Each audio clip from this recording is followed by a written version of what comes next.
Assalamualaikum warahmatullahi wabarakatuh. Selamat pagi Bapak. Izin Taruna tingkat 3 Politeknik Pengayoman Indonesia jurusan Ilmu Pemasyarakatan. Nama Safira Permata Ayu, STB 5043, Prodi Teknik Pemasyarakatan B.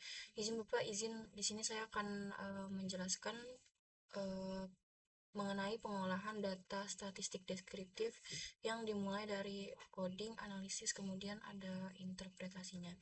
Izin di sini eh, ada raw data. Judulnya Pengaruh Religiusitas Terhadap Kontrol Diri Narapidana di Lapas X. Di sini ada jenis kelamin, usia, vonis, pendidikan, kasus pembinaan. Kemudian eh, di sheet 1 kita pindahkan untuk eh, jenis kelamin, usia, vonis, pendidikan, kasus, dan pembinaannya. Di sini eh, codingnya sendiri sudah saya tulis, di mana jenis kelamin untuk laki-laki di huruf 1, perempuan di angka 2. Kemudian untuk pendidikannya, 1 itu untuk tidak tamat SD, 2 SD, 3 SMP, 4 SMA, dan 5 sarjana. Untuk kasus, yang nomor 1 ada korupsi, 2 narkoba, 3 pembunuhan, 4 pencurian, 5 perlindungan anak, 6 lain-lain. Kemudian untuk umur, saya menggunakan rentang untuk di nomor 1 11 sampai 20, di nomor 2 21 sampai 30, 3 31 sampai 40, 4 41 sampai 50, dan 5 itu 51 sampai 60. Dan untuk vonisnya di nomor 1 ada rentang 46 sampai 55, nomor 2 56 sampai 65, 3 66 sampai 75, nomor 4 76 sampai 85, 5 86 sampai 95, nomor 6 96 sampai 105, 7 106 sampai 115, dan untuk pembinaan ada 8, yaitu yang pertama ada kerohanian, 2 laundry, 3 menjahit, 4 pertanian, 5 peternakan, 6 PKBM, 7 pramuka, dan 8 seni. Izin Bapak, kemudian saya melakukan coding di mana jenis kelamin di data ini semuanya adalah laki-laki. Kemudian untuk coding di usianya, untuk menentukan usianya itu ada di rentang berapa, saya menggunakan formula seperti ini Bapak. Kemudian di vonisnya juga saya menggunakan formula yang sama seperti formula yang saya gunakan di usia. Kemudian untuk pendidikan menggunakan formula yang sama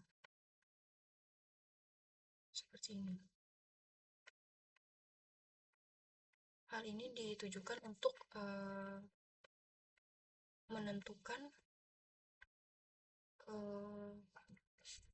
ada di mana untuk menentukan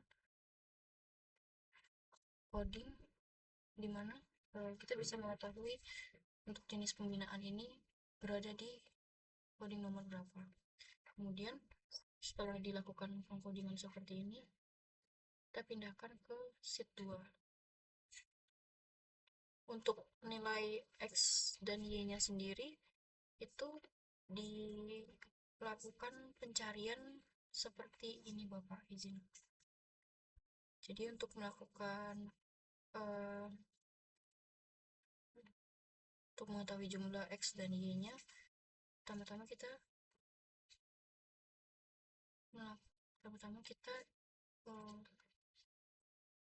melakukan blocking di area X1 sampai X15, dan kemudian akan terlihat hasilnya. Begitu pula di bagian Y, untuk menentukan jumlahnya kita harus menggunakan formula untuk menjumlahkan dari Y1 sampai Y30.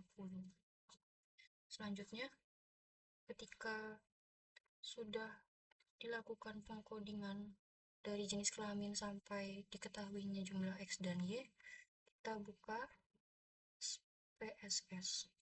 Ya. Di sini saya sudah mengcopy di data view. Kemudian untuk di variable view-nya Di bagian sini saya sudah mengganti menjadi jenis kelamin, usia, vonis pendidikan, kasus pembinaan X dan Y. Kemudian desimalnya saya ganti jadi angka 0. Dan di bagian labelnya saya menggunakan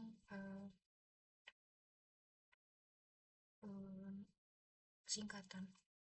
Kemudian untuk jenis kelamin sampai pembinaan itu diubah menjadi nominal, sedangkan XY-nya tuh diubah menjadi scale. Kemudian kita analisis di descriptive frekuensi, kemudian kita pindahkan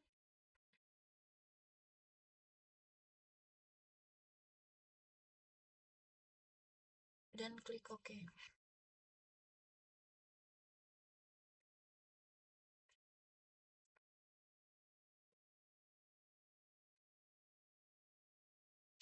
Di sini awalnya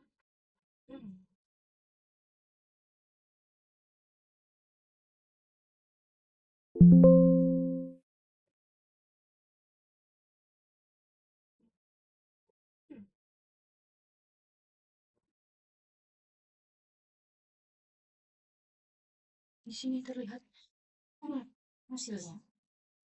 Kemudian kembali lagi kita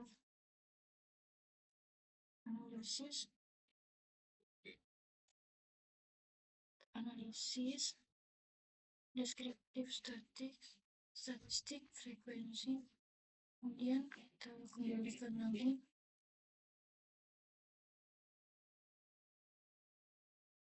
dan kita pindahkan ini. Kemudian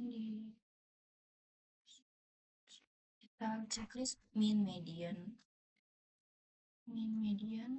mode, kemudian standar deviasi, minimum maksimum. Continue. Oke. Dan hasilnya seperti ini.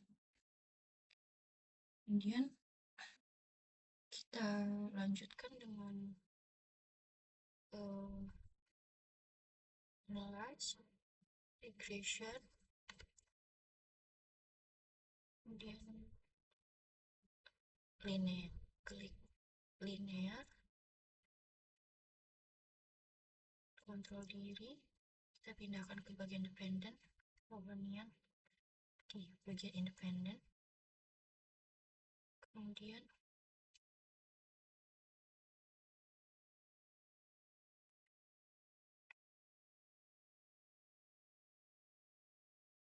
kita klik save dan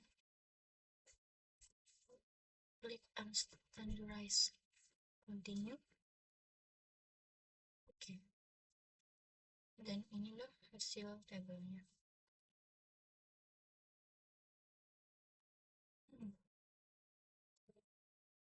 Lanjut, kita buka lagi, kemudian kita analyze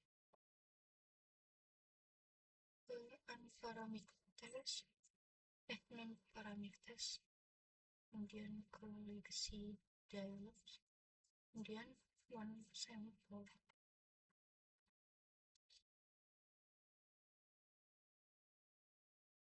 dan kita pindahkan standardized residual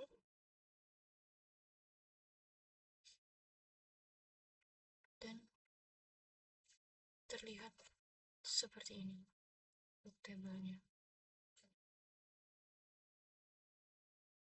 Kemudian keseluruhan tabel ini di copy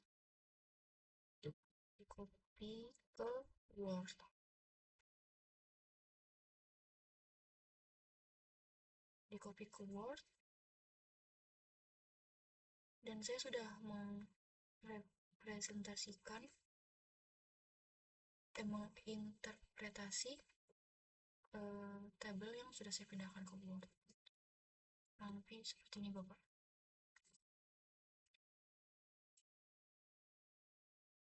Di sini untuk jenis kelaminnya semuanya laki-laki, valid 100%. Kemudian eh,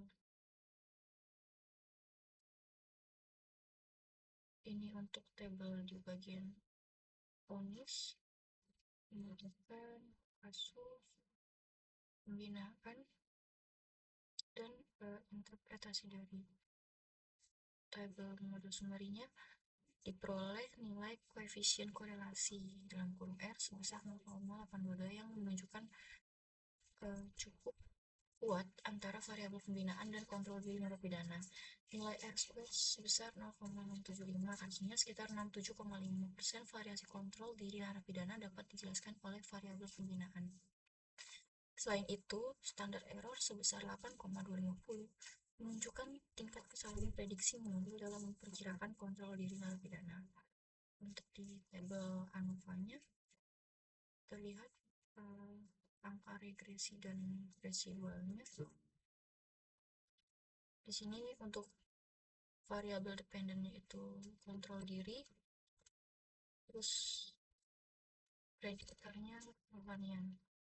Dari hasil interpretasi saya, hasil uji ANOVA ini pada model regresi menunjukkan nilai sebesar 388,561 dengan tingkat signifikansi P sama dengan 0,000, di mana P kurang dari 0,05. Ini berarti model regresi yang menghubungkan antara variabel pembinaan dengan kontrol diri narapidana secara statistik atau signifikan, yang artinya variabel pembinaan ini secara nyata berpengaruh terhadap kontrol diri narapidana di lapas X. Dengan kata lain, semakin baik pembinaan yang diberikan, maka semakin tinggi pula kontrol diri yang dimiliki oleh narapidana.